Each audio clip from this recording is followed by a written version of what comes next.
Fala pessoal, tudo bem? Está começando o Outlive Podcast, a sua dose semanal de conhecimento sobre saúde e bem-estar.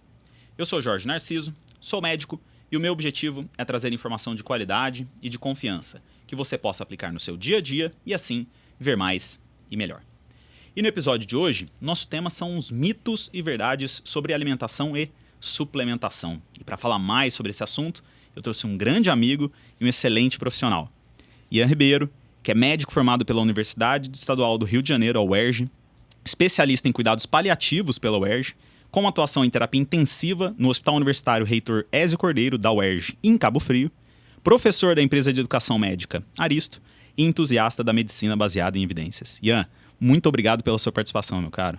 Eu que agradeço imensamente o convite, a oportunidade, mais essa que a gente tem de estar trabalhando juntos para trazer ciência e medicina de qualidade e passar em pontos super comuns, dúvidas frequentes que, se você não teve, seu pai vai ter, sua mãe vai ter, sua namorada, seus pacientes, e a gente vai tentar trazer com melhor nível e mais acesso possível de que a gente tem de melhor evidência científica em vários pontos comuns no seu dia a dia. Perfeito. Bom, Ian, primeiro eu quero que você me ajude a entender uma coisa, cara. Como é que a gente chegou no ponto em que água com limão em jejum, por exemplo, é vendida como mais eficiente para tratar a hipertensão do que a losartana, né? Como é que a gente vê um shot da manhã com sabor de menta ser vendido como detox, enquanto que a gente se entope nosso fígado de açúcar e de álcool? Como é que pode ser que pessoas que não querem comer ovo porque têm medo de aumentar o colesterol vão lá e fazem uma terapia de reposição hormonal, uma terapia de reposição, né, sem necessidade, que claramente também muda esses perfis lipídicos. Se a gente for falar sobre a indústria do wellness, porque esse papo é realmente sério, cara, ela já movimenta praticamente 4 trilhões de dólares por ano no mundo todo. E normalmente ela vende juventude, beleza, longevidade, saúde como um todo, tudo só numa pílula que normalmente tem sabor de tutti-frutti. É muito difícil acreditar nisso, né? E quando a gente vê a grande mídia, a gente consegue perceber que, cara, basicamente natural virou sinônimo de seguro. Suplemento virou sinônimo de saúde. E até mesmo o remédio agora acabou virando o grande vilão pela história da Big Pharma, né? Que, lógico, precisa ali de ser sempre investigada, mas é lógico que a wellness também tem um viés nisso. E como é que, por exemplo, pessoas que muitas vezes acabam questionando as vacinas por conta dessa história da Big Pharma, de não acreditar tanto nessa indústria, acabam comprando um kit com soroterapia para melhorar a imunidade? Realmente, o objetivo hoje não é só a gente mostrar o que realmente funciona e o que não funciona, mas também mostrar para o pessoal de casa por que a gente normalmente cai nessas falácias e também como que a gente consegue tomar decisões mais assertivas para a nossa saúde. E até por conta disso, eu já queria começar a nossa primeira pergunta para saber, cara, suplemento pode ser considerado um medicamento? Já começando com o pé na porta, não. Na verdade, nem um pé na porta, é uma simples verdade. E qualquer pessoa que queira se informar com um pouquinho mais de qualidade, acho que vale. Você tem a dúvida, tem o desejo, a curiosidade em relação à suplementação, procura suplementos alimentares Anvisa.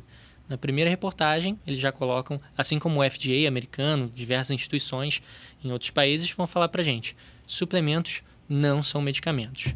Isso já coloca uma separação gigantesca do ponto de vista que eles não precisam comprovar eficácia para serem comercializados, apenas segurança. Ou seja, ele tem que provar que não te faz mal, o que é relativamente simples. Sim. E daí para extrapolar que tem um benefício, a gente já cria um gap muito grande. Eles não podem prometer cura, não podem prometer melhora, não podem prometer performance, a não ser que tenham provas, evidências científicas de qualidade em relação a isso. E como não precisa comprovar, a maioria das indústrias não vai fazer esse investimento, pesquisas muito elaboradas, Custa controlando dinheiro, vários né? viés. Exato. Dá muito dinheiro, muito trabalho, tem que ter bons profissionais envolvidos. Então isso é um primeiro grande sinal de alerta de que uma grande parte da suplementação não tem qualquer embasamento científico de qualidade, porque não precisa ter. Perfeito. E quando a gente olha, por exemplo, para os suplementos em si, a maior parte da mídia que eles fazem, na verdade, a propaganda, está baseada, às vezes, nesse produto ser natural, ser um produto encontrado na natureza, ser um produto até muitas vezes baseado em micronutrientes ou coisas que a gente tem no nosso corpo, que teoricamente são naturais e por isso são seguras. Dá para a gente fazer essa analogia, por exemplo, um suplemento necessariamente é mais seguro do que uma medicação? Tem dois lados, duas formas de a gente entrar nessa pergunta. Em relação à segurança, no geral, até sim comparado com medicação, porque geralmente são inertes. A gente comparando, por exemplo, quer melhorar a sua performance física? Dê 2 pulinhos em casa ao começar cada manhã. Tem um pequeno risco de você se machucar, mas muito menor do que se for fazer um surf, um rapel. E quando ele é muito menos eficaz, seja pela dose, seja pela ação farmacológica, bioquímica, o risco acaba invariavelmente sendo muito menor. Só que daí, e é um erro muito grande das pessoas, natural é melhor.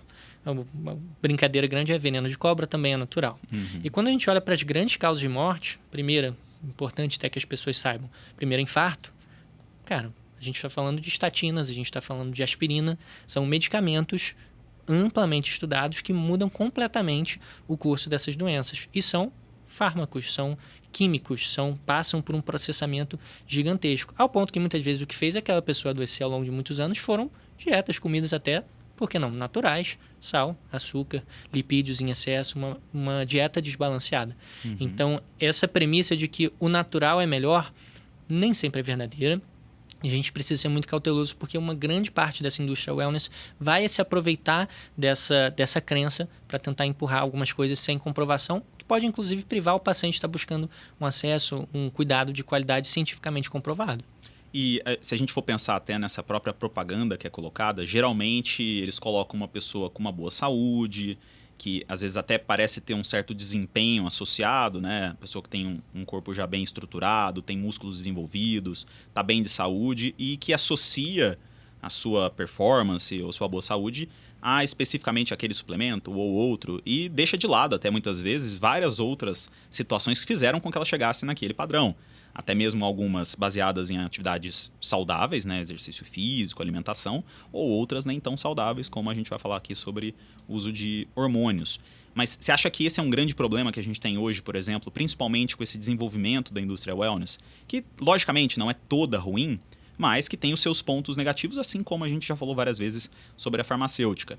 Existe essa necessidade ou essa imposição de uma boa aparência estética, de um desenvolvimento ali, associado à saúde? Você acha que essa impressão na rede social é um dos grandes fatores que fez esse boom da indústria? Com certeza. O salto, quando a gente olha alguns dados, por exemplo, só a parte de suplemento, que é um pequeno braço, um grande braço, na verdade, da indústria wellness, em 2023, se eu não me engano, foram 6,4 bilhões. Para ter uma ideia, os planos de saúde lucraram 10,2 bilhões em 2024. Só para a gente ter em ordem de grandeza esse entendimento. Então, existe uma indústria grande em todos esses quesitos. E eu gosto de convidar os pacientes, os colegas, à reflexão de que a nossa performance de sono, de atividade esportiva, de longevidade, de relacionamento, de sexualidade, tudo isso virou um produto. Tudo isso é uma commodity. E se a gente não for cauteloso, pode ser explorado de uma forma indevida, às vezes arriscando, inclusive, a nossa própria saúde. E quando a gente olha, poxa, um grande artista, um grande atleta, é isso que você trouxe. O cara, às vezes, tem todo um maquinário, muitas vezes saudável, devido de acompanhamento nutricional, acompanhamento específico da parte de desempenho esportivo, tem toda uma assessoria da ponto de fisioterapia, reabilitação, no caso dos atletas, e daí a gente extrapolar para o universo de fora, uma pessoa que talvez não tenha nem o sono organizado, talvez não consiga se exercitar nem de forma adequada 2, 3 vezes por semana, a gente está fazendo o que a gente chama de validação externa. Pega até se for muito verdadeiro, uma realidade com uma população muito específica e multiplica aquilo de forma indevida para a população geral. Esse é um dos grandes pecados da gente tentar normalizar e dizer que isso funcionou para o Cristiano Ronaldo, isso daqui funcionou para a Anitta, vai funcionar para você. Somos 8 bilhões de pessoas. Um exemplo bem fácil, quando a gente fala de álcool, uma pessoa, inclusive a mesma pessoa ao longo de alguns anos, vai ter um processamento completamente diferente. E aí os próprios fármacos, mas também a suplementação, até a suplementação com evidência, a chance disso funcionar de formas diferentes e precisar de contextos específicos para as pessoas, pacientes diferentes, dependendo da sua doença, seu histórico, sua genética, é tudo isso que a gente tem que analisar quando a gente está orientando um paciente, e enquanto paciente ponderar quando a gente está sendo exposto ali a uma carga gigantesca da parte comercial, de propagandas, porque nem tudo aquilo vai valer para a gente. E até quando a gente olha, por exemplo, o próprio desejo ou o que a pessoa está procurando, quando ela tenta achar algo desse tipo, é o que a gente sempre falou aqui sobre a necessidade de ser algo imediatista, algo que traga um resultado rápido. E a gente sabe que intervenções de saúde realmente comprovadas, a grande maioria delas, e aí falando de hábitos de vida principalmente, elas demoram para fazer efeito, né? Logicamente, elas têm um efeito interessante em curto prazo, mas os efeitos a longo prazo a gente só vai ver, logicamente, a longo prazo. Não dá para querer algo muito rápido. E o grande problema, talvez, dessa propaganda feita pela indústria é realmente trazer essa necessidade ali da pessoa de que, olha, tomando isso aqui, cara, sua vida vai melhorar. A gente fala muito aqui sobre, se por acaso algum suplemento está sendo vendido para você e ele melhora mais do que 3 coisas na sua vida, Tá errado. provavelmente ele tá errado, cara. A gente vê coisa que cura desde unha encravada até diabetes, infarto. E não é verdade. A gente sabe que isso não acontece. Mas falando especificamente agora sobre a parte de alimentação, hábitos em si e suplementação, para saber o que realmente tá certo e o que não tá. Pensando no nosso corpo em si, grande parte do nosso corpo é água, né? Uhum. E aí talvez um grande viés que a gente tem seja essa extrapolação da ciência básica, das reações fisiológicas, das condições fisiológicas, para pensar em suplementação. Muita gente fala sobre hidratação. Você tem que se hidratar. Só que, cara, cada pessoa fala sobre uma quantidade de água que você precisa tomar. Não, tome 3 litros, tome 2 litros, tome 100 ml por quilo de peso, tome não sei quanto. No fim das contas, água é vida, mas quanto mais água, melhor. A gente precisa preocupar tanto com a hidratação assim? Bem menos do que tem se divulgado. Por uma série de fatores. Mais uma vez, estão tentando vender tudo pra gente. E quando a gente tem uma comunidade, inclusive a comunidade médica, pouco educada do ponto de vista científico, de metodologia científica, de plausibilidade dessas informações, a gente tem muita chance de estar errado. Como que a gente vai fazer? Eu acho que qualquer pessoa que pare um pouquinho para refletir sobre isso vai entender que essas orientações, recomendações não fazem muito sentido.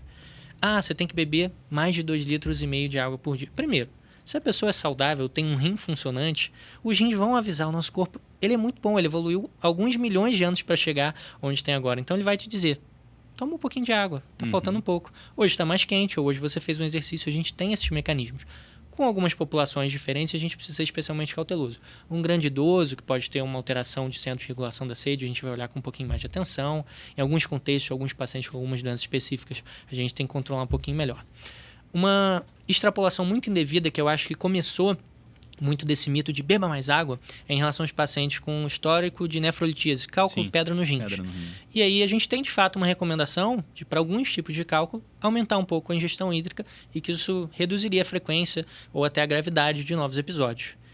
E aí, isso em mãos erradas, fala, então todo mundo tem que beber mais de 1,5 litro, 2 litros de água. E a gente altera hábitos, rotinas de várias pessoas, de vários pacientes, sem nenhum embasamento, sem nenhum fundamento.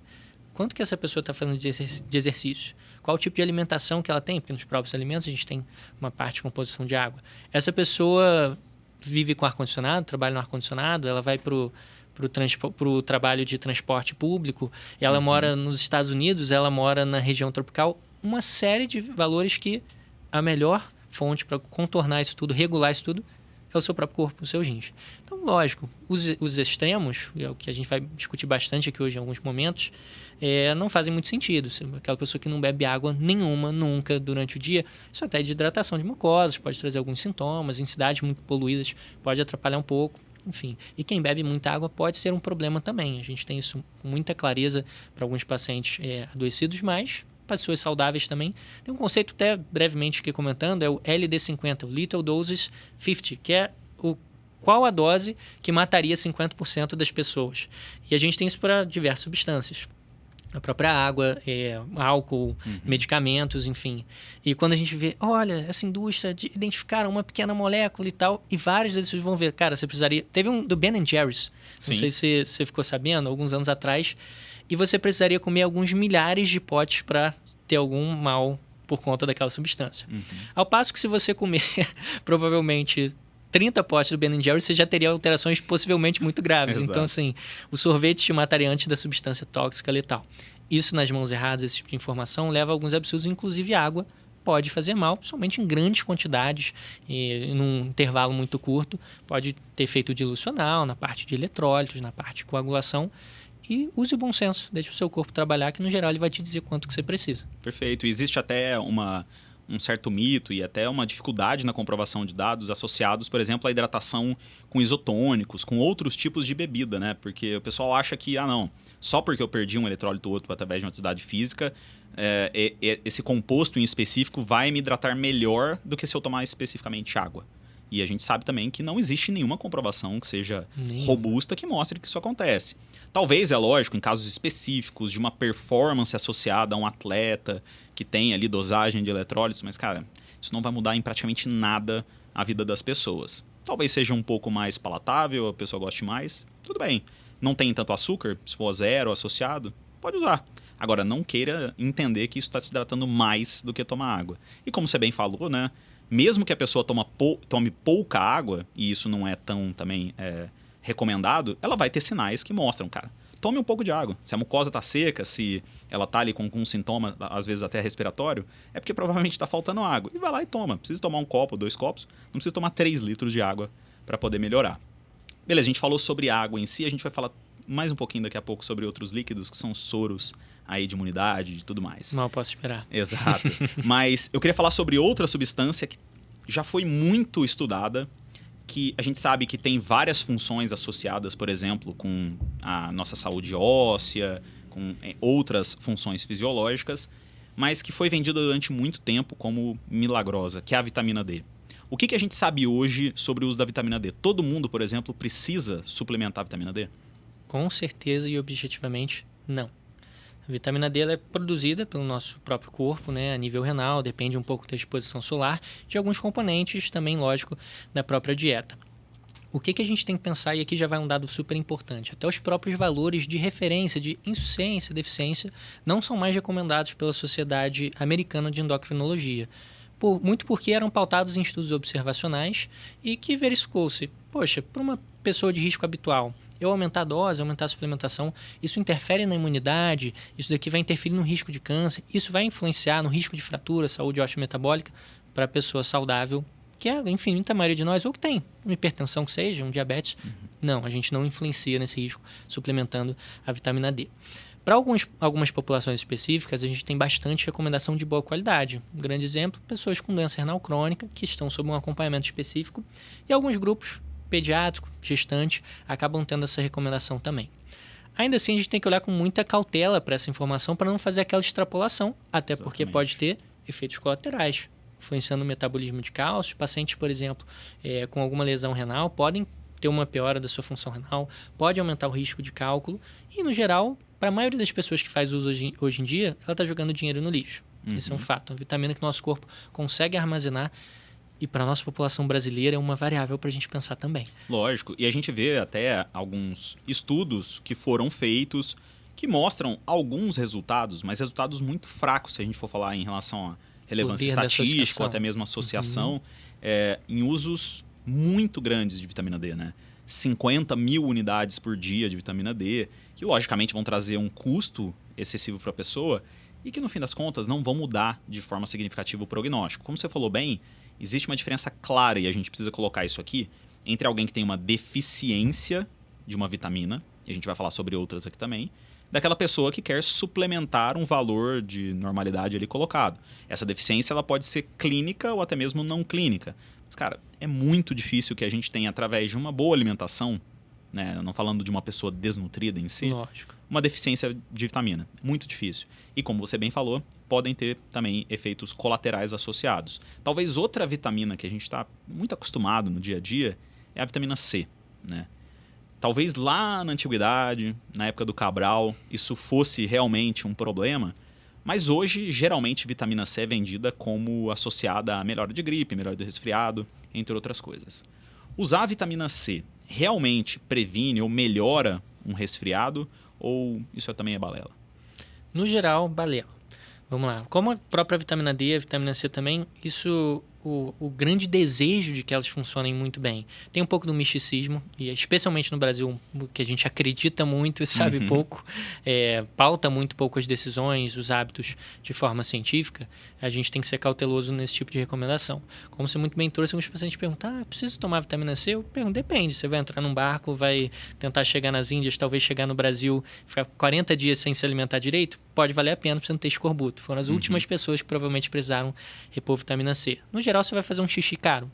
Ela pode reduzir o risco de infecções respiratórias, ela pode abreviar o tempo de duração.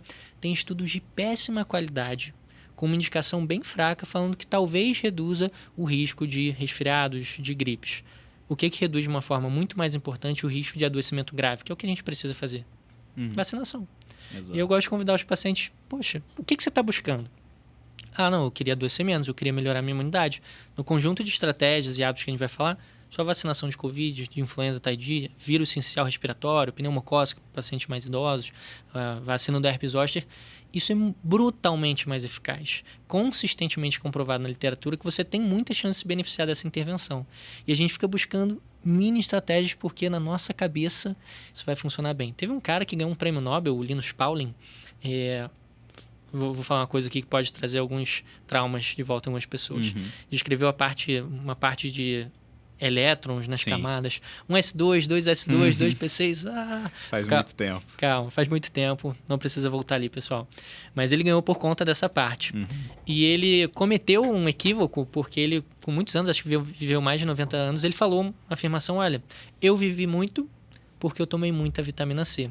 Ele era uma referência científica e na área de química, ele fez essa extrapolação, ferindo alguns critérios, inclusive de plausibilidade, de biologia. Poxa, faz sentido que um micronutriente amplamente disponível, que nosso corpo sabe absorver e lidar, faça uma grande diferença na nossa saúde global, imunidade, risco de câncer, risco cardiovascular, não faz muito sentido. E por aí muitos estudos já deveriam morrer no ninho.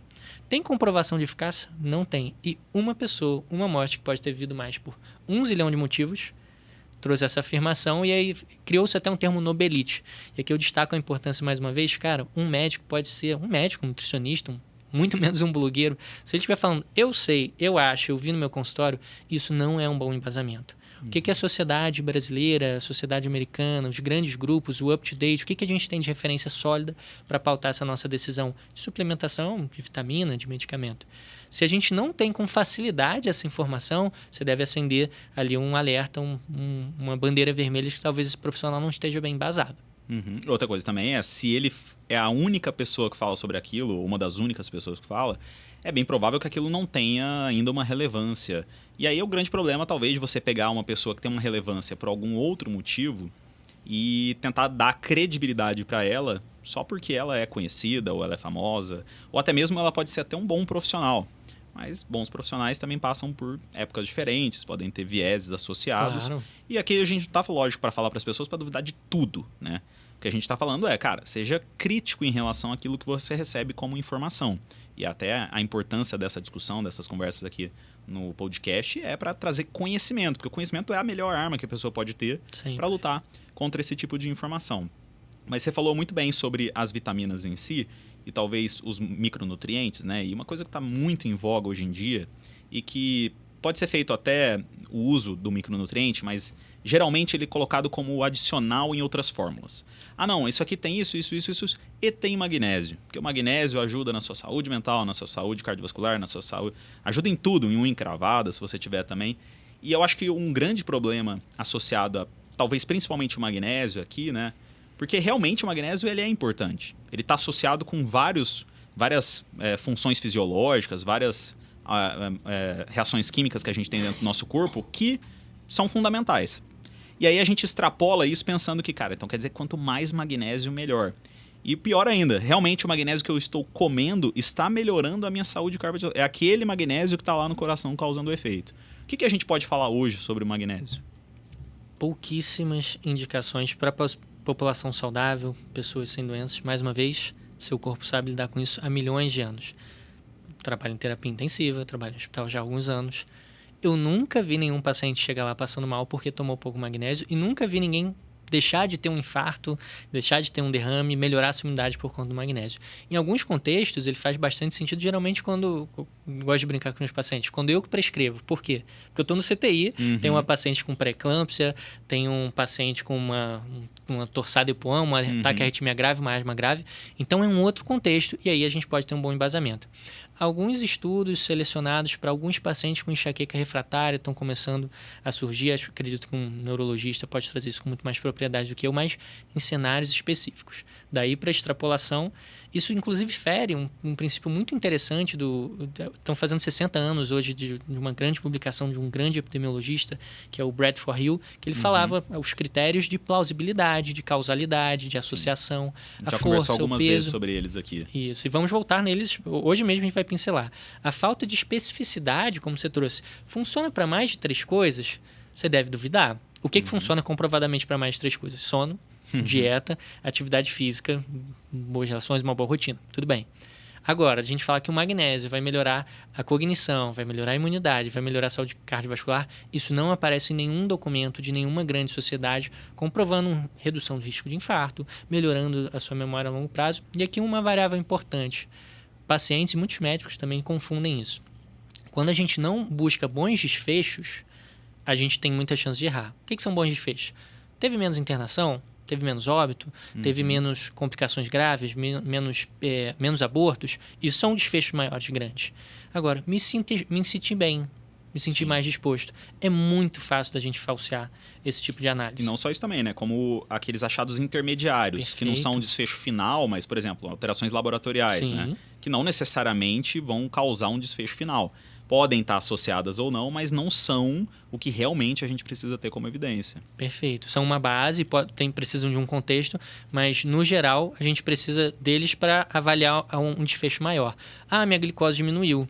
Se você diminuiu sua glicose por um mês ao longo de 60 anos de doença, de diabetes, resistência insulínica, isso provavelmente vai ter um efeito muito pequeno. E a gente tende a extrapolar o benefício até bons profissionais, porque a gente quer que os pacientes melhorem. É um viés. Então, o próprio paciente tende a superestimar o benefício e subestimar os malefícios dos hábitos negativos, tabagismo, etilismo. Então, a gente tem que ser bastante cauteloso nessa análise de o que a gente está medindo, faz sentido do ponto de vista científico e temos evidência de qualidade. Para o magnésio, infelizmente, não temos uma comprovação de que melhore em todos esses fechos que as pessoas buscam e divulgam por aí. Ótimo. E é bom a gente aproveitar aqui para destacar outro ponto que talvez os mais céticos tragam, aqueles que querem acaba tumultuar um pouco, é sobre... então quer dizer que eu só posso confiar em uma informação se ela tem a experimentação, que é um dos critérios também que a gente tem através do Bradford Hill. Então só posso acreditar naquilo que tem um estudo científico, um ensaio clínico randomizado me mostrando? E, cara, não necessariamente. Não dá pra gente fazer um ensaio clínico randomizado, por exemplo, do tabagismo, né? Não, esse grupo aqui vai fumar durante 50 anos, esse não vai fumar, e lá da frente a gente vê o que aconteceu. Então, lógico que existem mesmo estudos menores que mostram, através de vários critérios, que talvez aquilo tenha uma plausibilidade muito maior do que outras evidências. Então, não é para ser cético, não é para duvidar de tudo. É para ter realmente uma análise crítica da informação que a gente está recebendo, né? Perfeito. A análise crítica é a humildade de que eu não sei, eu vou perguntar, falo isso direto para os meus pacientes sem medo nenhum. Olha, eu acredito até que não. Posso estudar, posso ver. E às vezes, um dia, em alguns minutos, você buscando uma boa fonte. Que difícil para muitos profissionais é falar, não sei. A gente, na medicina, no Covid, isso foi uma tragédia. Assim. A gente tinha vários profissionais completamente inseguros, até quem estava estudando muito estava cheio de dúvidas, e algumas pessoas leigas, até profissionais, cheios de certeza de que isso funciona, aquilo não funciona. É o problema de achar que a medicina como um todo, a própria saúde, é igual matemática, né, cara? 2 mais 2 é 4, e a gente sabe que muito bem, na medicina 2 mais 2 pode ser 4, e daqui a 2, 3 anos a gente fala, cara, talvez seja 5 ou talvez seja 3. A gente precisa entender um pouco melhor, porque a ciência em si, a base dela é se questionar sempre, né? Ou sempre voltar naquele conhecimento para saber se ele realmente é verdadeiro, o que a gente pode saber mais sobre ele. E você falou muito bem sobre, talvez, o magnésio, que é ali um dos micronutrientes que a gente tem, sobre algumas extrapolações, principalmente em reações fisiológicas, e até mesmo um outro composto que está sendo bastante colocado, talvez principalmente para as pessoas que são mais aprofundadas nessa parte de suplementação, é a coenzima Q10, né? E a gente até vê em alguns estudos de ciência básica, e a gente já colocou isso algumas vezes aqui, de que existe uma diferença muito grande entre um resultado ou um achado de ciência básica e um resultado em humanos. Existe um gap gigantesco para a gente poder extrapolar. E a gente até vê mudanças com o uso dessa coenzima nas mitocôndrias, na saúde mitocondrial como um todo. O que a gente pode falar hoje sobre esse tipo de composto? Ele realmente tem alguma ação ou, por enquanto, ele é só marketing mesmo?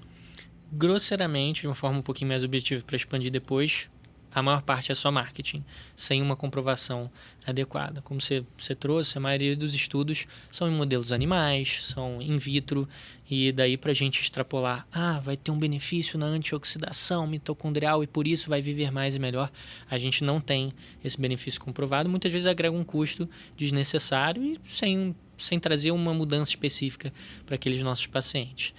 Tem alguns estudos tentando associar em grupos específicos pacientes com insuficiência cardíaca, pode reduzir a frequência de internações e tal, com uma baixíssima qualidade de evidência. Os próprios estudos sinalizam isso, se não me engano tem uma Cochrane grande de 2021 que analisa, olha, pode ter um pequeno benefício, mas ainda não temos dados consistentes. Se as pessoas que pararam, investiram milhões e que talvez se beneficiem de uma afirmação, pode trazer benefício. Se elas ficam na dúvida, apresentam que ainda não tem a certeza do benefício, por que a gente, com uma amostra muito menor, ou a própria população, eu acredito que funciona? É aquele grande viés de informação não é conhecimento. Eu vi uma informação na internet que funciona, eu vi um estudo. Qual estudo? Com que qualidade? Que desfecho? E o estudo modelo animal, a gente não somos a mesma coisa. É uma parte, é uma etapa, tudo bem, mas chocolate. Eu comi chocolate uma vez hoje já, provavelmente vou comer hoje ao longo do dia. Você dá um chocolate para um cachorro, talvez ele morra hoje. E daí para a gente extrapolar, funcionou no cachorrinho, funcionou no rato, funcionou numa célula, é completamente diferente de uma pessoa com comorbidades, com outras medicações, com outras doenças, num outro contexto onde aquilo pode não fazer sentido. E a coenzima Q10 entra muito nesse quesito também. Não temos evidência para melhora de risco cardiovascular, grosseiramente, sobretudo na população geral, parte imunológica, parte cognitiva, efeito antioxidante. Alguns estudos tentam associar e sinalizam um possível benefício em contextos específicos de doenças neurodegenerativas e algumas condições genéticas, o que não é verdade para nenhum por cento da nossa população. Então, no geral, você tem várias outras coisas para se proteger, várias estratégias comprovadamente muito mais eficazes, costuma ser um gasto indevido, desnecessário. Perfeito. E falando até um pouco sobre a ciência básica e sobre essa extrapolação, eu acho que um outro malefício que as pessoas que acabam fazendo esse tipo de informação, ou extrapolando achados de ciência básica, é que elas acabam sujando um pouco alguns termos e até mesmo algumas teorias que a gente vê hoje como muito promissoras para uma medicina talvez daqui a 20, 30 anos, ou até, lógico, com a evolução da tecnologia mais precoce. Porque pensar, por exemplo, em saúde mitocondrial, mais especificamente sobre a ação das mitocôndrias, talvez, Sim. na nossa saúde. Pensar um pouco sobre o nosso microbioma intestinal, que a gente vai falar um pouquinho aqui também sobre isso. A teoria, por exemplo, de que distúrbios psiquiátricos possam ter uma origem orgânica.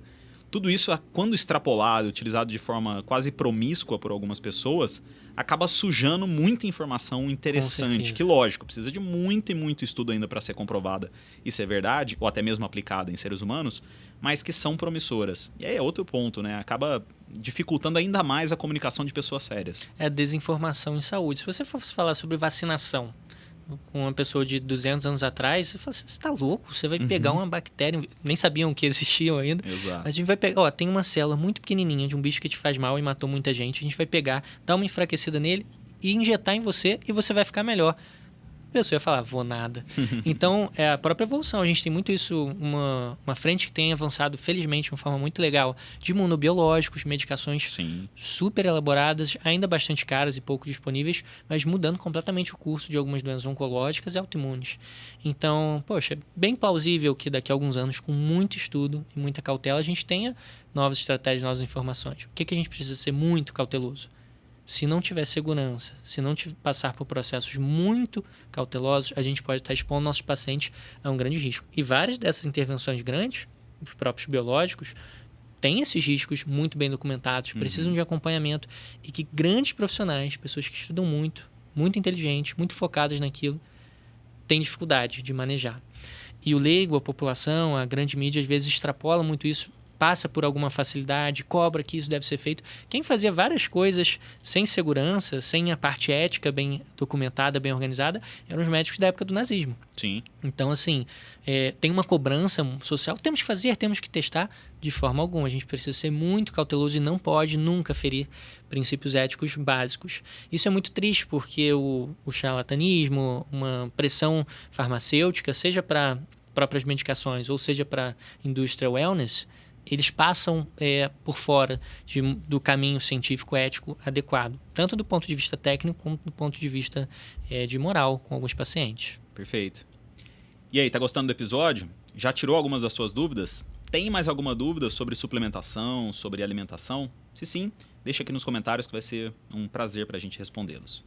Bom, e a gente falou um pouquinho sobre micronutrientes como um todo e talvez seguindo essa ponta de que coisas que a gente tem no nosso corpo, que fazem parte da nossa estrutura, podem nos beneficiar se a gente consumir mais ou menos delas. Vamos falar do colágeno, né? Colágeno, a gente sabe que a propaganda principal é talvez ali em relação à parte articular e também à pele, né?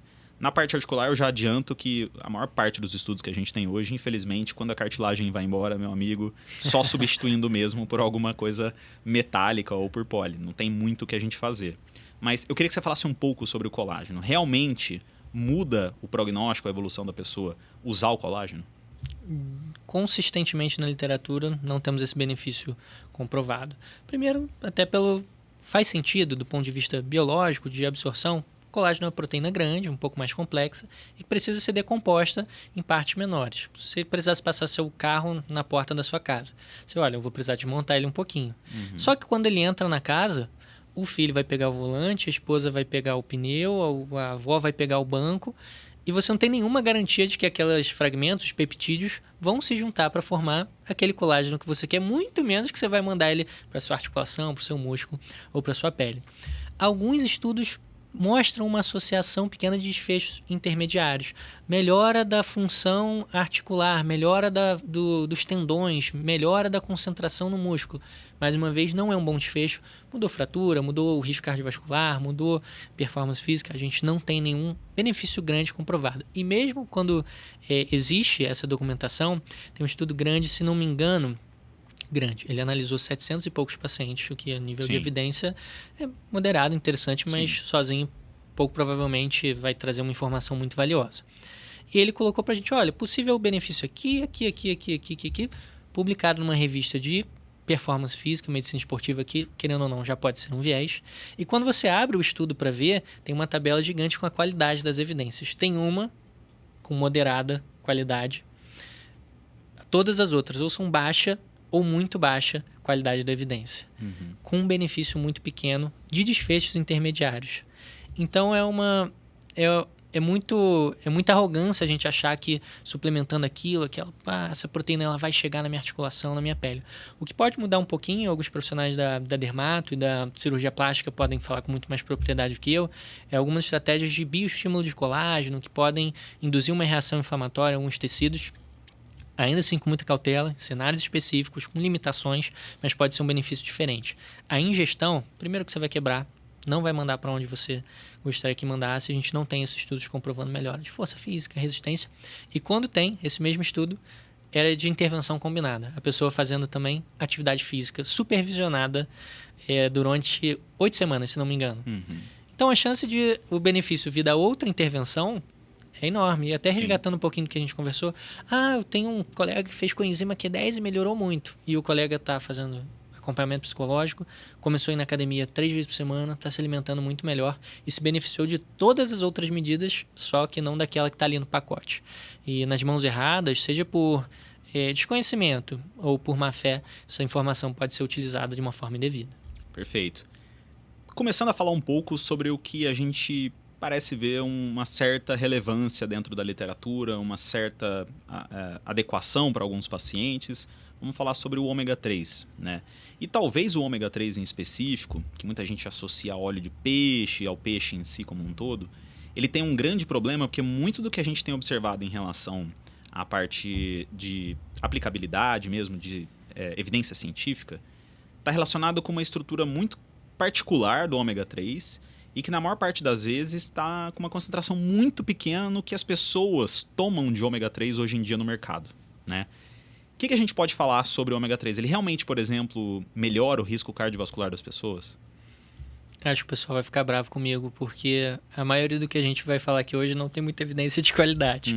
Essa, de uma forma bastante interessante, é no New England, é uma grande revista, uma grande fonte, uma grande referência na literatura médica. Todos os anos eles liberam os melhores artigos, as grandes revisões.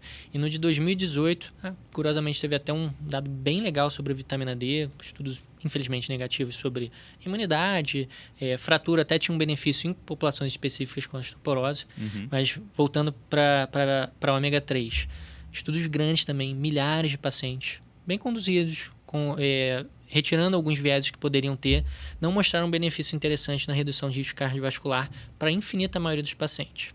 Alguns estudos sinalizaram um possível benefício em algumas populações específicas. Só que aquele contexto que a gente conversou.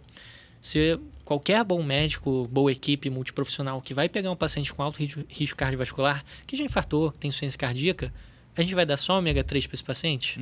De forma alguma, não. A gente vai dar medicações para pressão, para insuficiência cardíaca, vai ter um acompanhamento de reabilitação cardiopulmonar e todas as outras intervenções consistentemente têm um efeito comprovado muito melhor, muito mais robusto na literatura e que a gente não questiona a luz da medicina que a gente tem hoje. E a gente investir, muitas vezes, um recurso que a gente pode estar tirando de outro lugar importante para aquele paciente, para aquela família, uma coisa que, para a infinita maioria dos pacientes, não tem comprovação, é bastante delicado. População geral, nenhum benefício. Paciente com um risco cardiovascular aumentado, talvez, mas não. Se eu tivesse que tirar uma dos 10 itens que a gente vai colocar, ele seria provavelmente o primeiro. No geral, não entraria. Nunca vi ninguém deixar de infartar ou melhorar por conta do ômega 3.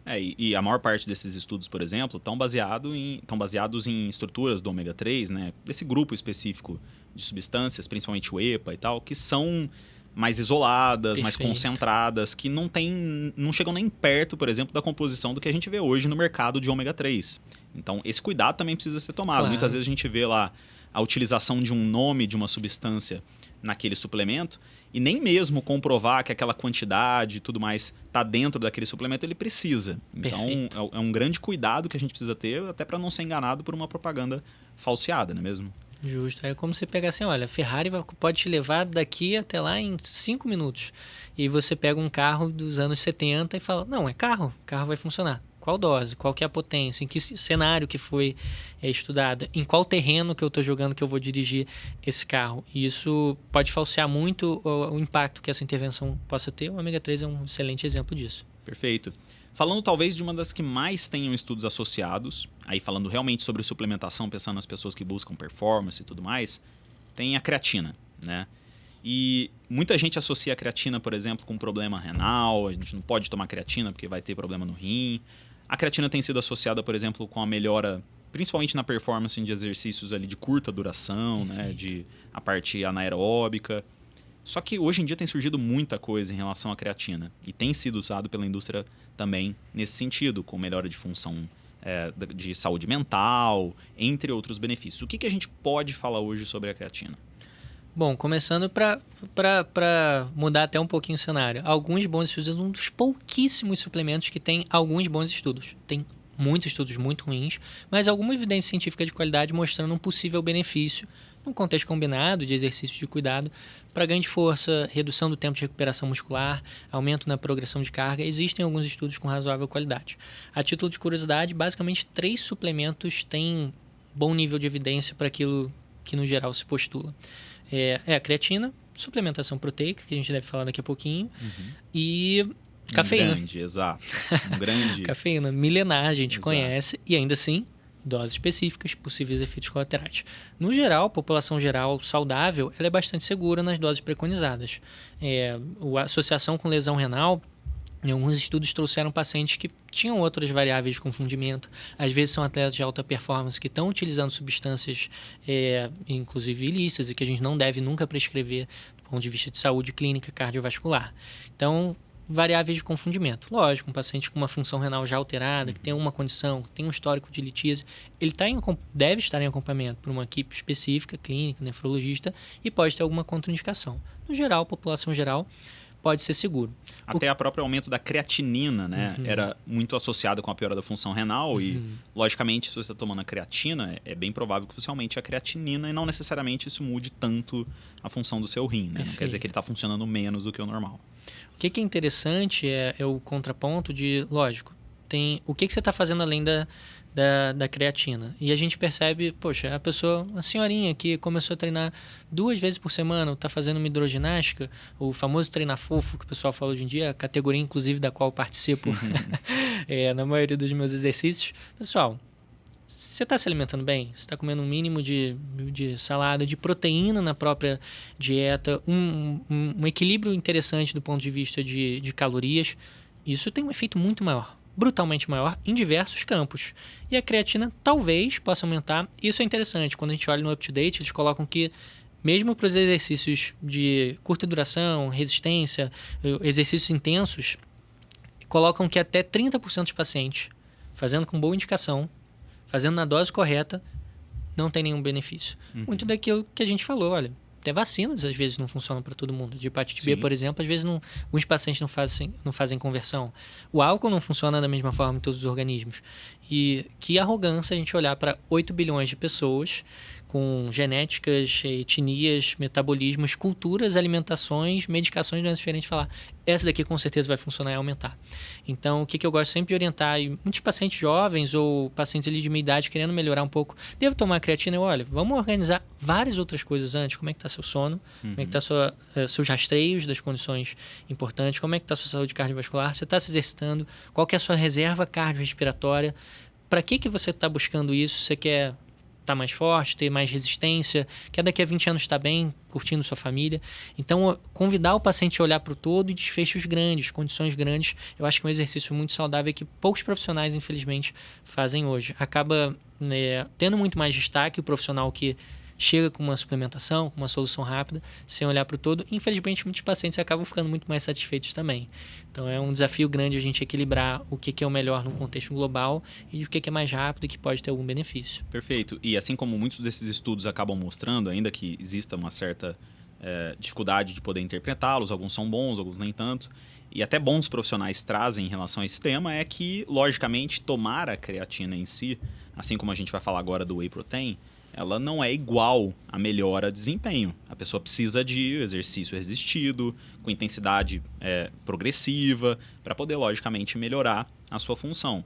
E aí talvez entre a parte da suplementação com proteínas. O whey protein ele tem, sim, algumas evidências científicas associadas, muito mais como uma estratégia ali de suplementação proteica em pessoas que não conseguem atingir uma quantidade de proteínas ideal na dieta, e a gente vê isso, né? Muita gente confunde quantidade de alimento com quantidade de macronutriente ou de micronutriente. E a gente tem, sim, algumas evidências. O whey protein ele também tem essa característica de precisar que a pessoa tenha um estímulo associado para poder melhorar a massa muscular. Como é que funciona essa parte? A parte de suplementação proteica também é bastante interessante. Tem algumas evidências de boa qualidade favoráveis ao uso, com um contexto pertinente, como a gente está voltando o tempo inteiro. Não é milagroso, precisa... e se você tomar whey protein e tiver todo o resto desregulado, você está mal, você vai ganhar peso, não vai ganhar massa muscular se não estiver treinando bem. Enfim, breve comentário, Jorge, eu esqueci em relação à creatina, você perguntou dos efeitos da parte cognitiva. Isso não temos comprovação de qualidade, você tinha perguntado, queria só voltar nesse ponto. Mas pode ser uma variável de confundimento, perfeitamente. Sim. Um paciente que começa a se cuidar ali com 40, 50 anos, está se exercitando e geralmente está buscando um acompanhamento em saúde, ele tem vários outros motivos para melhorar a cognição, de memória, reduzir o risco de Alzheimer, pelas outras intervenções. Não só isso, né? Se a gente vê uma pessoa que normalmente está tomando e ele está associada à atividade física, uma atividade mais lúdica, esportiva, ela normalmente está convivendo com mais pessoas, está conversando mais, está fazendo mais atividades que exigem ali um exercício mental, e isso vai melhorando, logicamente. Pode ser um confundimento em relação a isso. No mínimo é um confundimento, um viés muito interessante que muita gente ignora é o viés financeiro. Eu gosto de comparar assim, olha, quem tem... aquele cachorrinho da realeza, um Corgi. Quem tem um Corgi vive mais. Isso provavelmente é verdade. É por causa do Corgi? Não. Provavelmente essa pessoa mora num lugar mais seguro, tem acesso a um cuidado em saúde adequado, as pessoas provavelmente têm um sono, têm uma rotina minimamente organizada, ou pelo menos têm acesso. Então é um viés de confundimento que a gente utiliza muito mal na medicina, na saúde como um todo. O álcool, por exemplo, falam, álcool melhora a nossa saúde. Não temos esse dado, não temos essa recomendação. Mas quem bebe vinho tinto vive mais. Talvez sim. Muito provavelmente, quer dizer, à luz de tudo que a gente tem de evidência hoje, não é por conta do vinho tinto. Inclusive, pessoas com a mesma condição no contexto social, financeiro, socioeconômico, que não bebe vinho, muito possivelmente vai ter um desfecho cardiovascular melhor do que quem toma. Então, a gente tem que ser muito cauteloso com essas variáveis de confundimento e não se comparar com um amigo, não se comparar com a pessoa do bairro, com a pessoa da academia. Se não sabe o contexto, não sabe a genética, não sabe o que ela está usando, não sabe até da parte bacana, da parte legal mesmo de cuidado, se ela está realmente intervindo por várias outras frentes. É uma cautela importante. Então, proteína. Voltando ao whey protein, exatamente. Perfeito. O whey, como a gente comentou, uma das poucas, a suplementação proteica em geral, acaba tendo boa evidência no sentido de complementar ali a dieta para a gente melhorar ganho de massa muscular, para a gente, de forma indireta, por que não, melhorar alguns desfechos cardiovasculares. Precisa de que isso seja sustentado por muitos anos para que isso tenha um efeito grande naquelas condições crônicas, hipertensão, diabetes, que vão levar a desfechos maiores. Infarto, AVC, enfim. A suplementação de whey, a gente precisa entender ela de alguns pontos. Olha, a suplementação, o aumento da quantidade de proteínas pode melhorar um pouco da saciedade por si só, e nisso a gente talvez já consiga ali um equilíbrio. Poxa, é terrível e muito indevido a gente emagrecer passando fome. No geral não é sustentável, como vocês já falaram em vários outros episódios, o reganho de peso no geral acontece porque a pessoa não consegue manter. Quando a gente equilibra um pouquinho mais a dieta, um exemplo simples que bons nutricionistas e até os médicos, por que não, vão falar, olha, você consegue diminuir, come 2 colheres de arroz, você consegue comer 1,5 e aumentar um pouco o frango, aumentar um pouco o ovo, aumentar um pouco a carne, é muito mais rico e que pecado a gente olhar para uma natureza, para uma evolução tão complexa e falar eu tenho uma solução melhor do que uma alimentação equilibrada, saudável. Até a própria saciedade com relação a outras coisas associadas, mas da proteína entre o whey e a proteína animal, por exemplo, proteína sólida, ela acaba sendo melhor, né? Porque você tem associado ali outros compostos que vão melhorar a saciedade. Lógico que o whey também vai trazer, mas é muito maior com o uso da alimentação mais natural, né? Vamos dizer assim. É bastante interessante, até no nosso ponto de vista, com os colegas. Eu mesmo faço uso, principalmente os dias de plantão. É uma correria, eu não sei quando eu vou comer. Sim. E, poxa, você tem alguma coisa ali rápida, minimamente equilibrada do ponto de vista nutricional, para ocasiões específicas, sobretudo num dia mais corrido. Só que eu gosto de alertar uma cautela. Sempre que possível, busque refeições. Sim. Crie o hábito, porque é muito fácil a gente abrir mão disso. Mais uma vez, tem um interesse comercial muito grande de que a gente faça isso. Porque, os 10 gramas de whey, eles são muito mais caros do que os 10 gramas de proteína que você vai obter com ovo, com uma lata de atum, com frango, com a própria carne vermelha. Então, a gente ser cauteloso não é melhor, é um suplemento. Talvez seja um bom complemento, se você usar de forma estratégica e combinada. Mas a gente deveria, enquanto sociedade, quando a gente olha para os nossos filhos, quando a gente olha para os nossos pacientes, buscar muito que a gente retome alguns hábitos de saúde. Sentar para comer, fazer refeições um pouquinho maiores, dedicar 5, 10 minutos a preparar talvez um pão com ovo, colocar um pouco de fibra, um pouco de nutrientes, frutas, porque isso consistentemente está mais rico do ponto de vista de nutrientes, e aí você não vai estar precisando gastar com outros suplementos, polivitamínicos, várias outras coisas. Você tem uma alimentação minimamente equilibrada, minimamente saudável. Mas sim, o whey pode ajudar para quem quer melhorar um pouquinho a dieta, melhorar um pouco a massa muscular, parte esportiva. Pacientes com mais idade, que acabam comendo um pouquinho menos depois de 60 anos. Alguns estudos interessantes mostrando que pode ajudar a preservar a massa muscular, sobretudo associado. Os pacientes críticos, né, que você Perfeito. acaba tendo. No ambiente hospitalar e sobretudo de terapia intensiva, é completamente fora da realidade da maioria dos pacientes. A gente entra com muita suplementação. Por quê? Aquele paciente pode estar não consegue ingerir em quantidades adequadas. Aquele paciente pode ter ficado muitos dias sob um estresse metabólico, um desgaste, uma demanda muito grande depois de uma grande cirurgia, de uma grande internação. E aí, para a gente reabilitar, ganhar massa muscular, pode ter efeitos interessantes, com aquela cautela. E acontece direto, a gente já viu alguns pacientes sob essa prescrição, e aí chega a esposa, eu queria tomar também, então, minha senhora, ele está recuperando de um procedimento, ele está num contexto específico. A gente não deve fazer aquela extrapolação sem a devida análise de cada paciente no seu contexto. Perfeito. Bom, e aí? Já viu quanta informação importante a gente trouxe aqui? Você acredita que a maior parte das pessoas que nos assiste ainda não é inscrita no canal?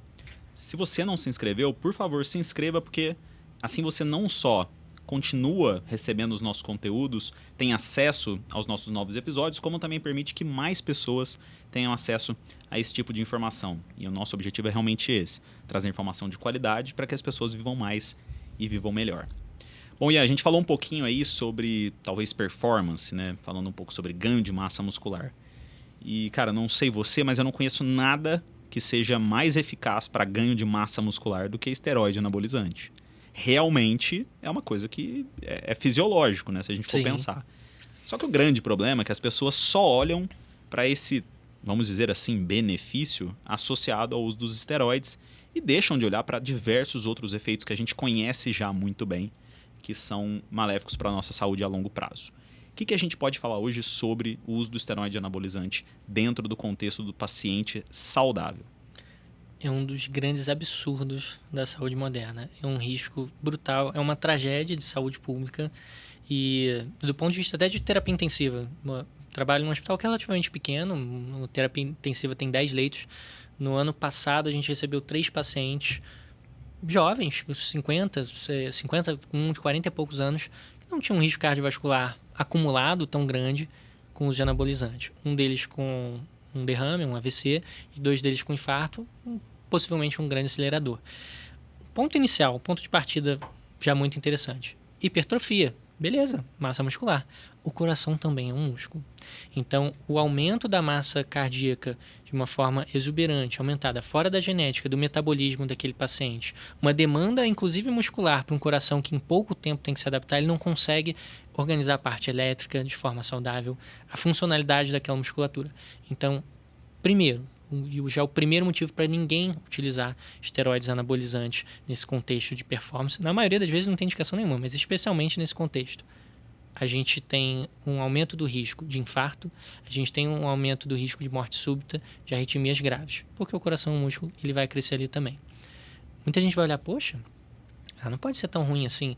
Olha o cara que faz o Thor, o cara que faz o Super-Homem, olha, pô, que pessoal forte, eles usam anabolizantes, eles já falam abertamente às vezes sobre isso.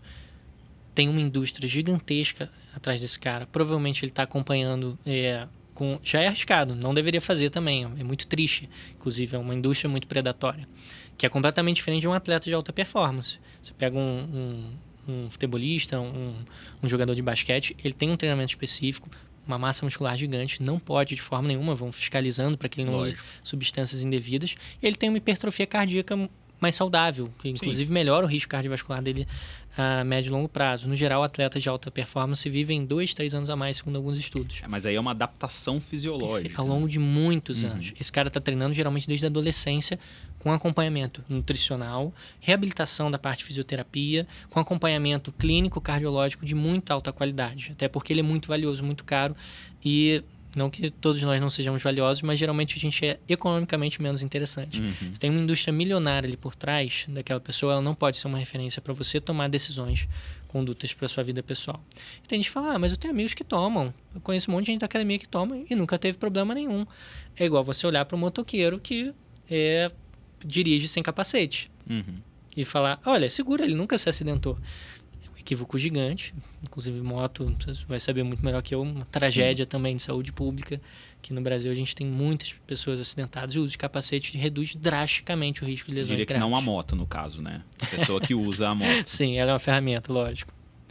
Mas especificamente em relação a outros efeitos, a gente consegue ver, por exemplo, disfunção de perfil lipídico, outras coisas que também acabam aumentando, por exemplo, risco cardiovascular, além, é lógico, do próprio efeito no eixo ali do hipotálamo-gônada, né? Que acaba todo disfuncional e depois que a pessoa para de utilizar aquele tipo de medicação, fica totalmente desregulada e aí sim talvez ela precise de uma reposição, porque aí já está tão completamente mudado esse eixo que ela tem. É bem comum que tenham efeitos colaterais indesejados em diversos outros campos. Na parte de pele, por exemplo, na parte para os homens, a parte de queda capilar geralmente muito acelerada. Testosterona, a gente tem uma queda de cabelo no geral maior do que as mulheres, por efeito genético. Na gente, essa dose maior vai gerar ali uma queda mais exuberante. Nas mulheres acaba sendo bem mais raro, até pelos níveis de testosterona. Mas a acne pode acabar surgindo mais. O hipogonadismo, a atrofia testicular, acaba sendo um risco grande. Isso a gente está falando em homens. Infertilidade também, aumento do risco de alguns tipos de câncer. Na paciente do sexo feminino, aumento do risco de câncer de mama. Então, não tem como a gente falar sobre saúde da mulher e achar que é razoável discutir sobre a própria dosagem de testosterona no paciente saudável já é uma afronta, já é uma vergonha do ponto de vista técnico e ético para com o nosso paciente, ainda que ele esteja buscando. A gente deve orientar, deve esclarecer os riscos. Então, pode aumentar, alterar perfis lipídicos, ele está deslocando o equilíbrio do organismo para formar massa magra e muitas vezes diminuir tecido adiposo. Isso é uma movimentação que o corpo precisa de algum tempo para se organizar. Inclusive até pacientes que perdem peso muito rápido. A parte, por exemplo, até de medicação, mesmo muito bem orientada, como a semaglutida, outras medicações em torno do GLP-1, podem ter algumas alterações hepáticas, algumas alterações de perfil lipídico transitórios, mas que a gente ponderando ali no contexto de risco-benefício, no acompanhamento adequado, a gente está jogando bem. A gente não tem nenhum estudo de segurança mostrando que a gente pode e deve fazer esteroides anabolizantes. Nunca no paciente masculino, especialmente na paciente do sexo feminino, onde a fisiologia dela não está preparada para essa dose, para essa quantidade de hormônios. Perfeito. Passando um pouco da parte que você citou, por exemplo, do uso do esteroide masculino, né? A gente fala masculino e feminino muito mais pela quantidade desse hormônio em cada um dos sexos. A gente sabe que ambos têm, Perfeito. Mas a quantidade é muito maior, por exemplo, no homem. O uso desses análogos da testosterona na mulher já a gente falou bastante. Agora, se a gente falar sobre a terapia de reposição hormonal no sexo feminino, a gente tem uma boa parte da nossa audiência que é do sexo feminino, que está perto dessa idade que a gente começa a falar sobre terapia de reposição hormonal, que não tem nada a ver sobre o uso de hormônios masculinos em mulheres, né? É realmente o uso do estrogênio, da progesterona, para o controle principalmente de alguns sintomas da menopausa ou de sintomas associados. O que a gente pode falar hoje sobre a terapia de reposição hormonal no sexo feminino? Para começar, de cara, existem boas indicações, com bastante segurança, com benefício comprovado interessante, num contexto seguro.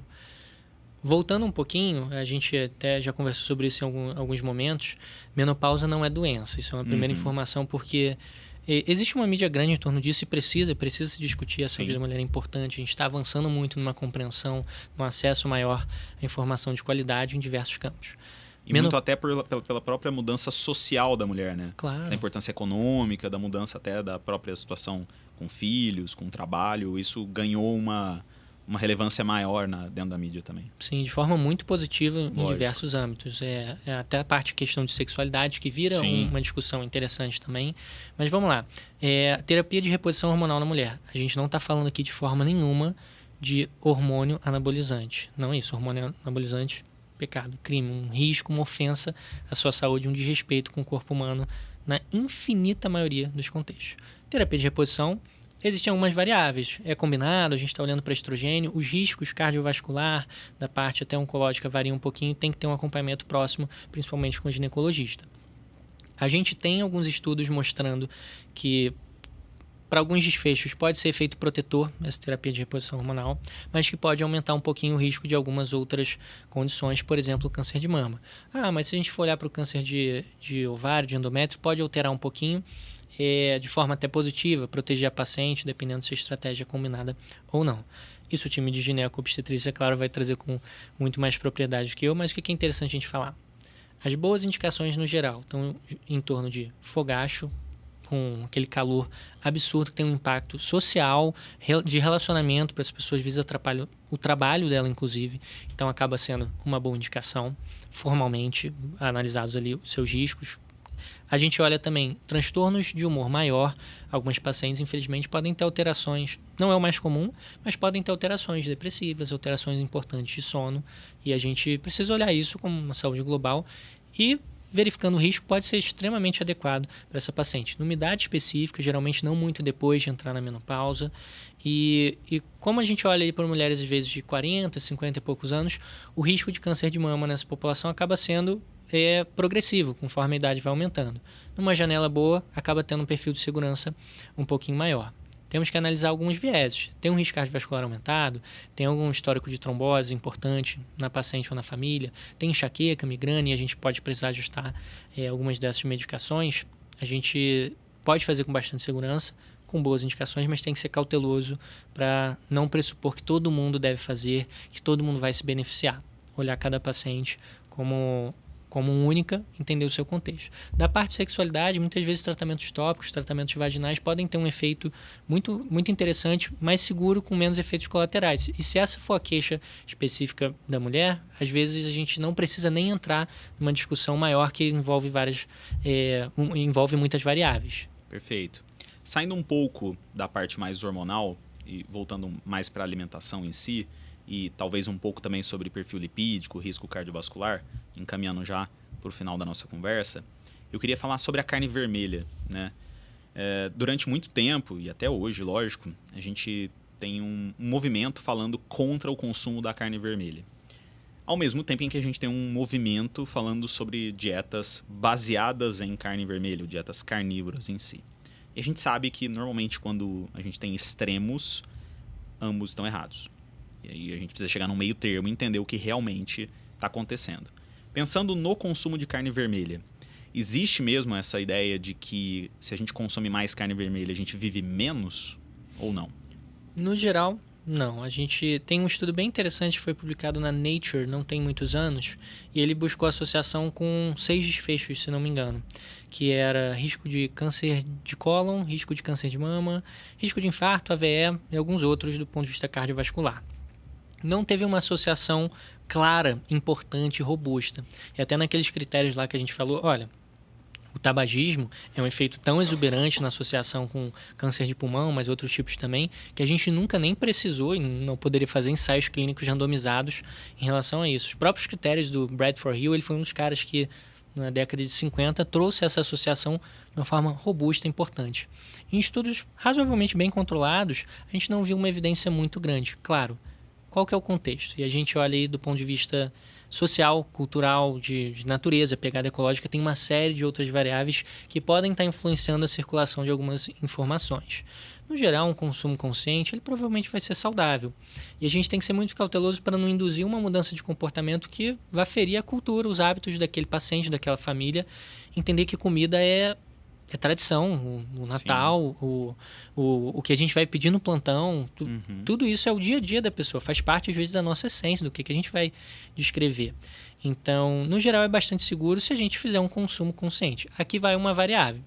O brasileiro é o terceiro povo que mais consome carne vermelha no mundo. Se não me engano, são cerca de 35 quilos por ano um brasileiro médio. A gente perde só para a Argentina, em primeiro lugar, e os Estados Unidos, se não me engano, em segundo. Então, tem um peso importante. Muito dessa carne vem no churrasco, onde a galera está se entupindo de fritura, de gordura, de cerveja. E esse contexto, lógico, é o multifatorial que a gente já discutiu em diversos outros pontos. Você está comendo uma carne ali em casa, numa quantidade adequada, com equilíbrio em relação a outros macronutrientes, principalmente, acrescentando ali verduras, salada, isso provavelmente não tem um impacto grande na sua saúde a médio e longo prazo. Então, a gente pode com bastante segurança, olha, faça um consumo, pode fazer, se for do seu desejo, se é do seu hábito, se você gosta, pode consumir, se estiver num contexto onde todo o resto esteja analisado. Ela sozinha, pouco provável que seja um grande fator para você. A ciência traz isso, né? Esse estudo foi bem interessante, numa revista de qualidade. E tem alguns outros estudos menores. Aumenta o risco. Estudo menor tem para tudo.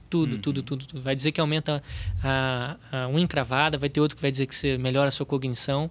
E é aquilo que a gente deve ser muito cauteloso do ponto de vista de bons profissionais de saúde, de não fazer o cherry picking, que se chama, né? A coleta de cerejas, que seria, eu vou pegar o único estudo que mostra no sentido, por coincidência ou por ter sido mal conduzido, pelo acaso, ele mostra a verdade que eu quero comprovar, que eu quero divulgar, que eu quero fazer sensacionalismo. E a gente tem uma série de profissionais que não estão bem embasados, que têm alguns vieses, que querem encher sua clínica, blogueiros, divulgadores de hábitos fit, que não estão com as mesmas preocupações, as mesmas cautelas que a boa ciência deve trazer quando a gente está falando de saúde, sobretudo a médio e longo prazo. Perfeito. E quando a gente olha alguns desses estudos, bons estudos feitos, inclusive ensaios clínicos randomizados, que logicamente são diferentes dos ensaios de medicamento, né? São intervenções alimentares, então é mais difícil você conseguir manter isso a longo prazo. Realmente eles não mostram uma mudança importante no risco cardiovascular das pessoas que consumiam a carne. Talvez o que a gente precisa trazer para as pessoas é esse tipo de informação não é suficiente para fazer com que você deixe de comer carne se você quiser comer carne. Lógico, tem gente que não quer comer. que a gente quer trazer aqui é que, cara, não parece mudar de forma substancial o seu risco cardiovascular. Além, é lógico, de ver que muitas das pessoas que consomem mais carne vermelha, e aí talvez o churrasco esteja associado, mas muitas delas são também pessoas que não têm tanta preocupação com outros pontos da saúde, como exercício físico, como o tabagismo em si, que vão contribuir a longo prazo para esse desfecho final, que é o cara infartar, ter um AVC. Então existe muito confundimento em relação a isso. E talvez outro ponto que a gente tem muito confundimento é o consumo do colesterol, o aumento do LDL, disfunção de HDL, triglicerídeos. E aí, o desfecho final também, com infarto agudo do miocárdio, um AVC. Como é que a gente pode falar sobre o consumo do colesterol e talvez até mesmo de gorduras saturadas e insaturadas na nossa dieta e esse aumento do risco cardiovascular?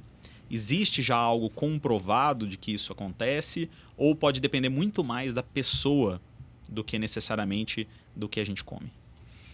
Diferente de muito do que a gente conversou aqui, esse é um ponto que tem muito estudo de muita qualidade com milhões de pacientes. Então, amostras muito grandes, isso diminui muito os vieses que poderiam se apresentar.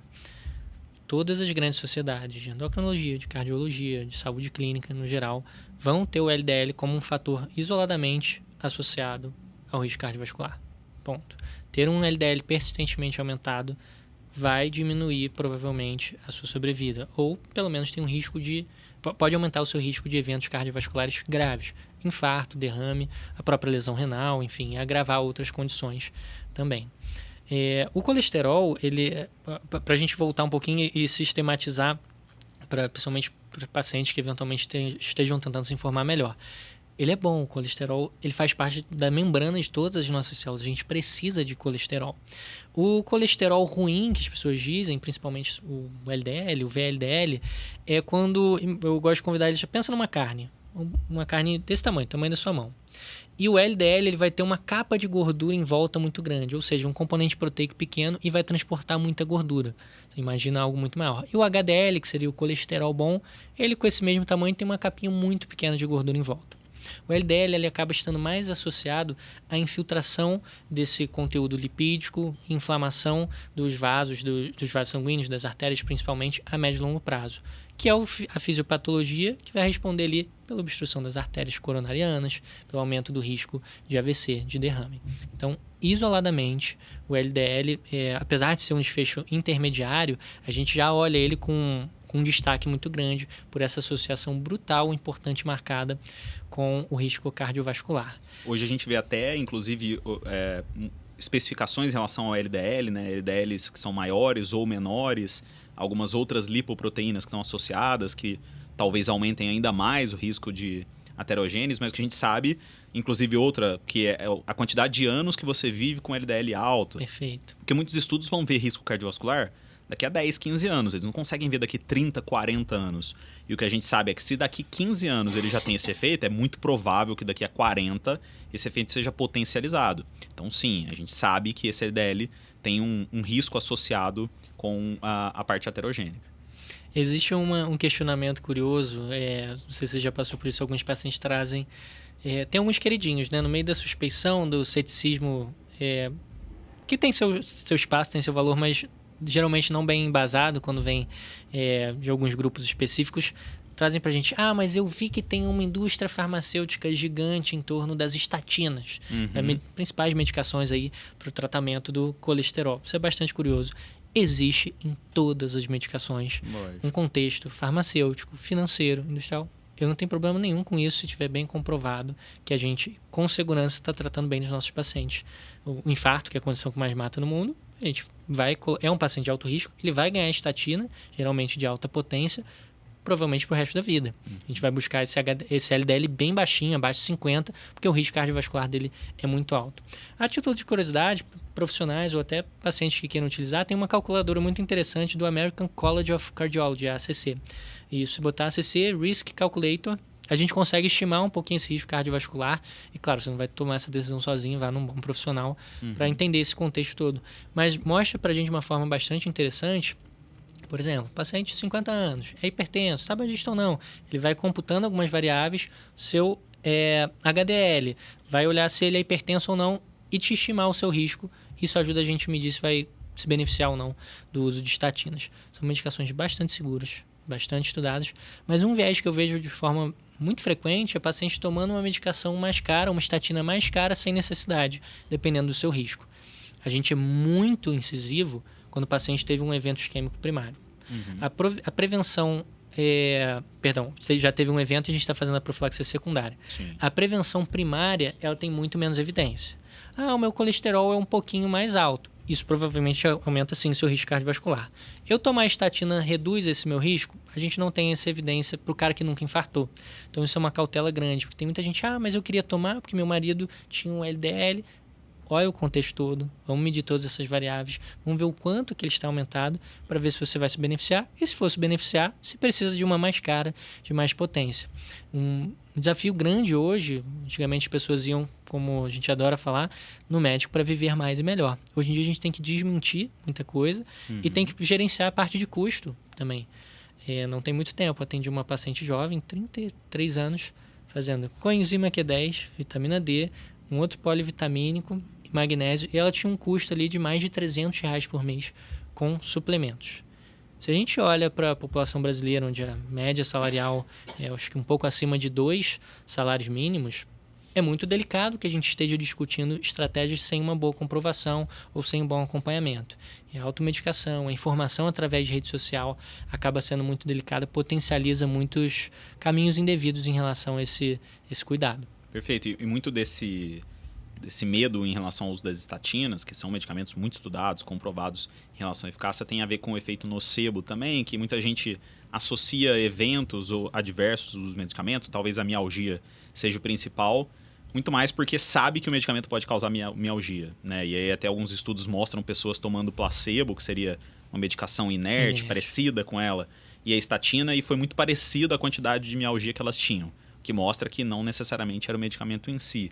Mas dando um passo para trás, a gente falou sobre, logicamente, o LDL, o seu potencial aterogênico já está bem estabelecido. Então, eu diria que, cara, em nenhum momento tire um medicamento porque alguém falou que alguma estratégia que ela fez vai reduzir o seu LDL. Nunca. Isso até pode acontecer ao longo do tempo se realmente o seu LDL for muito diminuído através de outra estratégia. A gente falou algumas vezes sobre dieta low carb aqui, e aí eu acho que talvez é interessante por conta desse aumento da gordura que é consumida, né?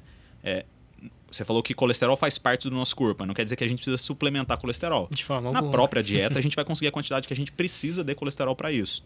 E muita gente também acha que o consumo da gordura em si está diretamente associado com a mudança do LDL. A gente tem pessoas que vão aumentar uma certa quantidade da gordura consumida e vão até ter melhora do padrão do LDL devido a outros efeitos, principalmente a perda de peso, que aí é um controle de outras variáveis ali de risco cardiovascular. Mas quando a gente olha, por exemplo, para o consumo da gordura, a pessoa não precisa comer tanta gordura assim, ou basear a dieta dela em gordura saturada, que a gente sabe que tem sim uma relação com a mudança do perfil lipídico. Agora, a partir do momento que esse perfil lipídico foi alterado, aí, cara, você precisa dar uma olhada no LDL para saber o seu risco cardiovascular. Não dá para deixar isso passar só porque alguém te falou que não, isso aí é um efeito que acontece e não tem risco agora para você. A gente pode tocar só com a dieta aqui. Esse sim precisa de uma intervenção. Como diversas, muito bem conduzido, se a gente estiver completamente correto, pode ser um procedimento, uma cirurgia, um tratamento de uma hipertensão, efeitos colaterais podem acontecer. É previsto, inclusive, com medicações, é bem descrito. Só um comentário, você falou do efeito placebo, eu gosto sempre de convidar o paciente, olha, se acontecer alguma coisa diferente, se for um desfecho importante, lógico que a gente orienta para antecipar ali um efeito colateral, mas quando a gente começa a falar sobre piolho, muita gente começa a coçar o cabelo, sente uma coceira. E isso é completamente enviesado pela nossa expectativa de que aquilo possa aparecer. Então, quando pacientes vão ler a bula e falam, meu Deus, que é feita do ponto de vista de direito, se acontecer eles estarem mais respaldados, então a gente precisa ser cauteloso em relação a isso. Essa estratégia, qualquer das dietas, que a maioria delas com um bom controle calórico vai ter um benefício importante de perda de peso, pode variar um pouquinho algum outro ponto da sua saúde. E aí, às vezes, a gente ajusta um pouco, desacelera, complementa de alguma outra forma. A ideia de que a gente vai fazer uma intervenção mágica. Fui aqui em uma consulta e isso vai, com um nutricionista ou com um médico, isso vai melhorar toda a minha saúde daqui para frente, cara, saúde é todo dia, igual tomar banho. Você tem que olhar para isso o tempo inteiro. Não significa que você não pode comer umas besteiras algum dia, ficar alguns dias, algumas semanas sem se exercitar.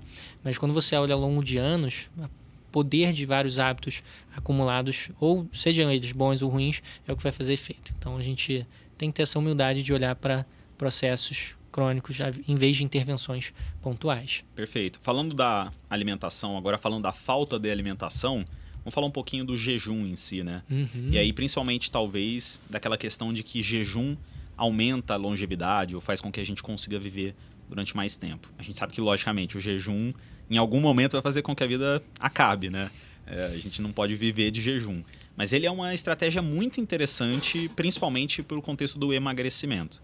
O que a gente pode falar sobre o jejum fora desse contexto do emagrecimento, em relação à longevidade, à melhora de foco ou outras funções? Isso realmente existe ou depende muito mais do tipo de pessoa? É uma inferência direta. Faz todo sentido e temos boas comprovações com muito boa qualidade mostrando efeitos na perda de peso. Beleza. Assim como diversas outras dietas.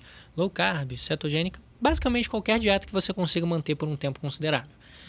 Agora, a gente olha para longevidade, é muito provável que, melhorando seu controle glicêmico, diminuindo ou tratando melhor hipertensão, diabetes, dislipidemia, que são grandes fatores de risco cardiovascular, é bem possível, bem plausível, uma inferência bem razoável de que essa pessoa vai viver mais e melhor. Só que a gente não tem essa comprovação, principalmente para comparar com outras dietas, de que você vai viver 5 anos a mais, 10 anos a mais. Até porque é muito difícil a gente medir o efeito de uma intervenção ao longo de muitas décadas. Geralmente tem que ser uma força de associação brutal para que no meio de várias variáveis de rotina, cultura, alimentação, exercício, aquilo ali se destaque. O tabagismo, por exemplo, a gente consegue perceber porque é uma associação brutal.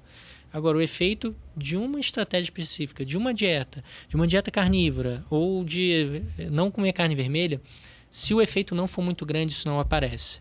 E até um ponto de vista de reflexão. Você vai mudar completamente um hábito, a sua cultura, a sua rotina, às vezes agregar um custo por uma coisa que talvez modifique a sua saúde para daqui a 70, 80 anos. Talvez não seja tão plausível assim. O que é muito mais palpável faz muito mais sentido. Olha, o que a gente sabe que funciona? Pô, se eu consigo adaptar um pouquinho dentro daquilo que eu gosto, daquilo que eu posso, daquilo que cabe na minha rotina, nos meus valores, no que eu tenho de família, de dia a dia de trabalho. Pô, essa daqui eu consigo, essa aqui eu gosto. Você vai viver 50, 60, 70 anos comendo bem aquilo que você faz muito mais sentido para a gente fazer essa adaptação.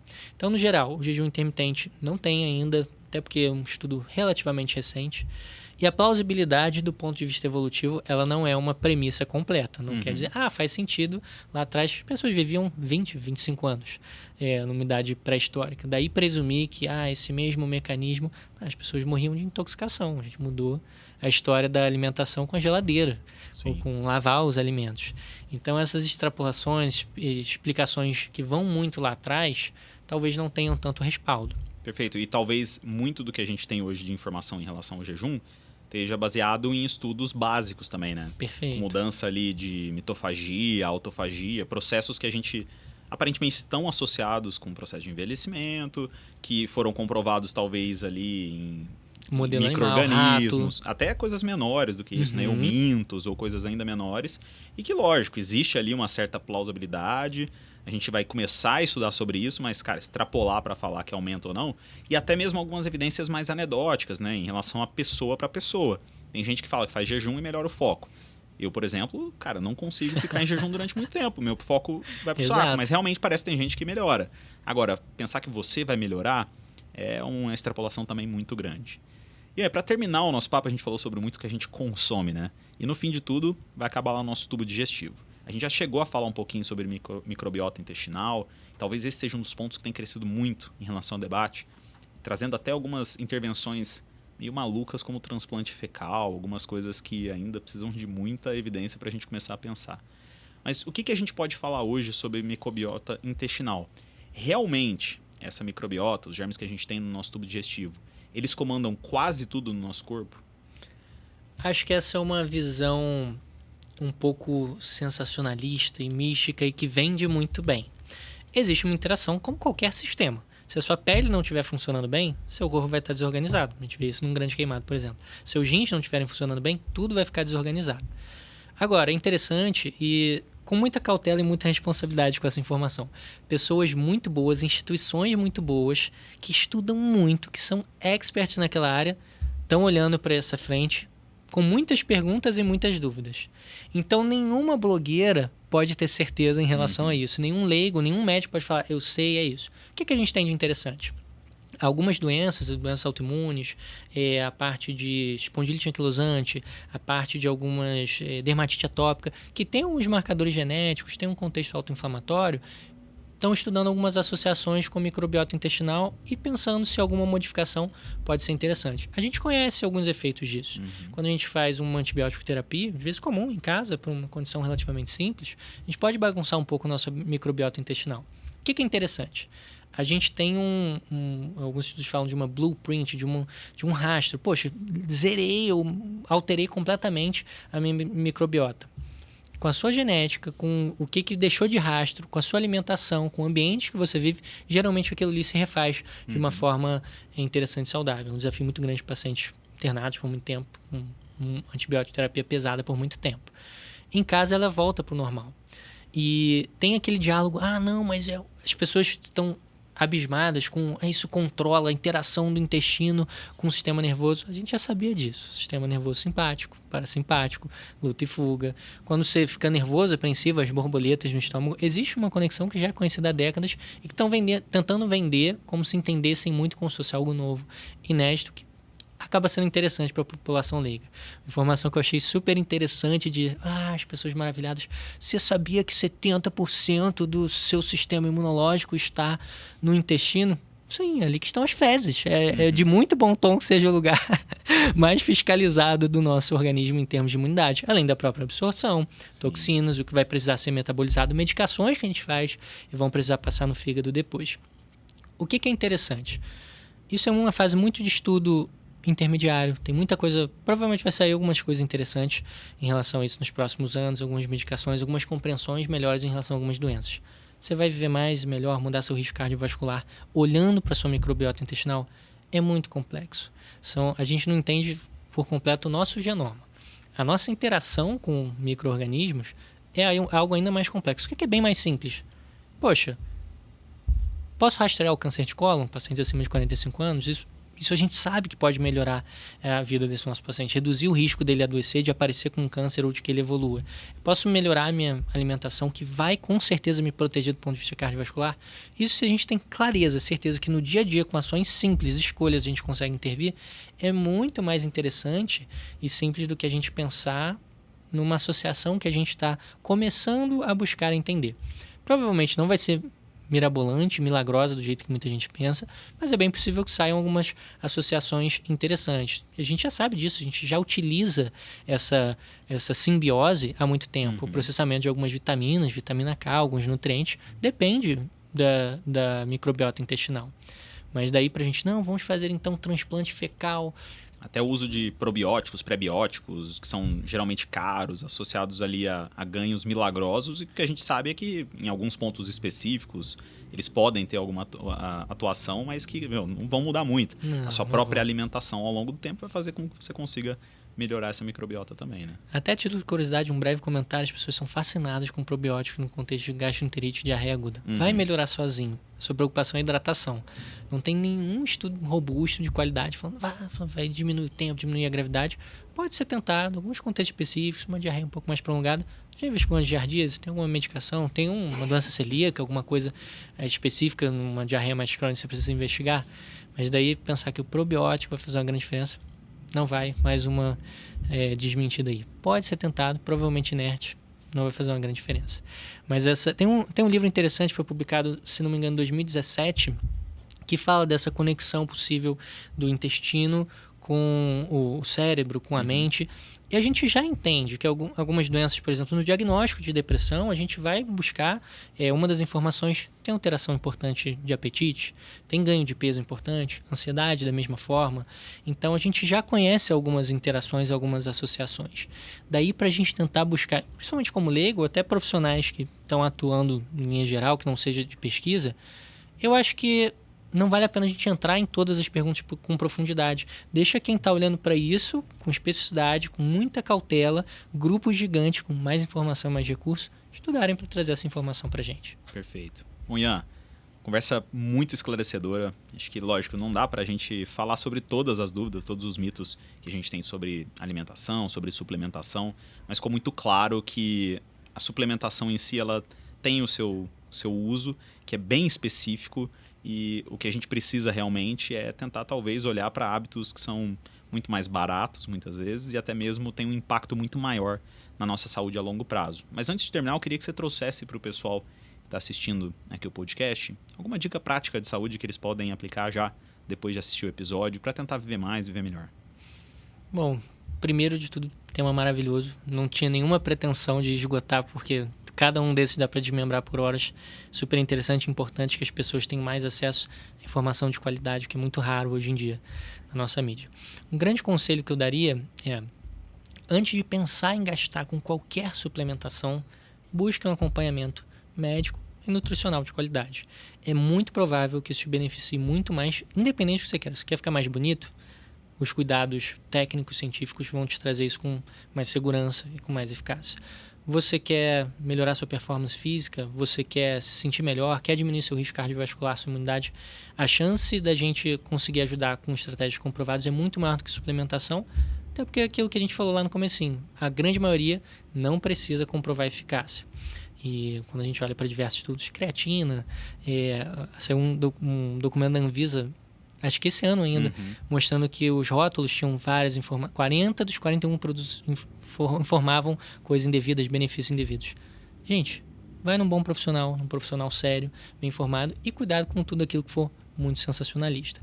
O seu dinheiro, o seu tempo, o seu desejo de performance são um produto, são uma commodity que está muito em alta, muito valorizada. Então, seja extremamente cauteloso, se informe por boas fontes para viver mais e melhor. Perfeito. E até o pessoal que tem dúvidas sobre um bom profissional, né, eu diria que se você chegou no profissional e ele prescreveu alguma medicação ou até mesmo um suplemento, antes de perguntar sobre seu histórico familiar de doenças, antes de medir sua pressão arterial, perguntar como está seu sono, sua alimentação, provavelmente esse não é um bom profissional. Exato. Bom, Ian, mais uma vez obrigado. Como é que o pessoal pode acompanhar mais do seu trabalho? Eu estou no Instagram, principalmente, tento produzir alguns conteúdos, inclusive sobre essa parte de evidência científica, de dúvidas comuns, ianribeiro.med. E é basicamente isso. Um prazer enorme estar por aqui, poder participar dessa frente. Um privilégio falar sobre ciência e medicina de qualidade. Bom, se você gostou da nossa conversa de hoje, não deixe de se inscrever no nosso canal e ativar o sininho das notificações para não perder os próximos episódios. Toda semana vamos trazer informação de qualidade e de confiança, baseada em ciência e focada naquilo que realmente faz a diferença para você viver mais e melhor. Você também pode aproveitar e se inscrever na nossa newsletter para receber diretamente no seu e-mail de forma gratuita resumos dos nossos episódios, dicas práticas para melhorar a sua saúde e também outros conteúdos exclusivos. Todos os links vão estar aqui na descrição do vídeo. Aproveite também para nos seguir nas nossas redes sociais e continuar conectado conosco e com a sua saúde. Obrigado pela sua atenção e até a próxima.